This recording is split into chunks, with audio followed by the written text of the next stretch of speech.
नमस्कार दोस्तों। प्रत्यर्पण की संधि एक्सट्रेडिशन ट्रीटी क्या है?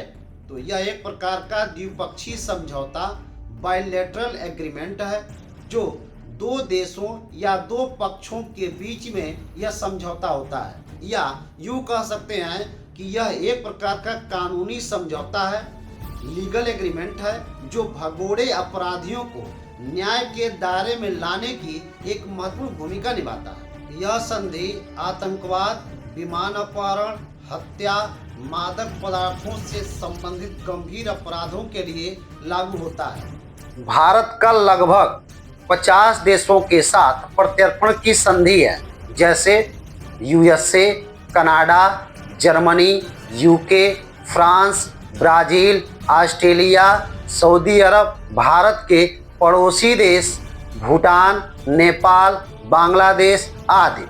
लेकिन भारत के पड़ोसी देश पाकिस्तान, अफगानिस्तान, चीन, म्यांमार, मालदीव के साथ भारत का प्रत्यर्पण की संधि नहीं है।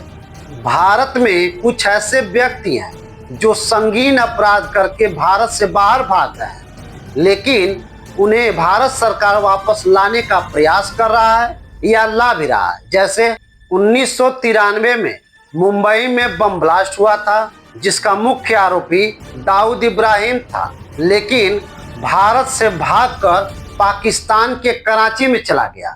चूंकि भारत पाकिस्तान के बीच में प्रत्यर्पण की संधि नहीं है, इस वजह से भारत उसे वापस नहीं ला पा रहा है।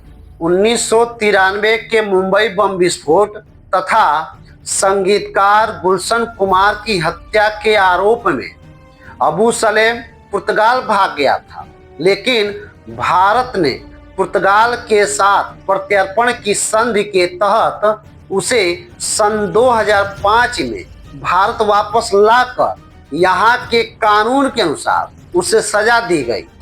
विजय माल्या पर धोखाधड़ी और मनी लॉन्ड्रिंग का आरोप है, जो इस समय वह लंदन में रहता है। भारत उसे प्रत्यर्पण की संधि के तहत वापस लाने का प्रयास कर रहा है, लेकिन कानूनी दाव पेच के चलते अभी बचा हुआ है। राखपा नेता बाबा सिद्दीकी तथा पंजाबी गायक सिद्धू मूसेवाला की हत्या के मामले में आरोपी गैंगस्टर लॉरेंस बिश्नोई के भाई अनमोल बिश्नोई को प्रत्यर्पण की संधि के तहत अमेरिका से भारत नवंबर 2025 में लाया गया है।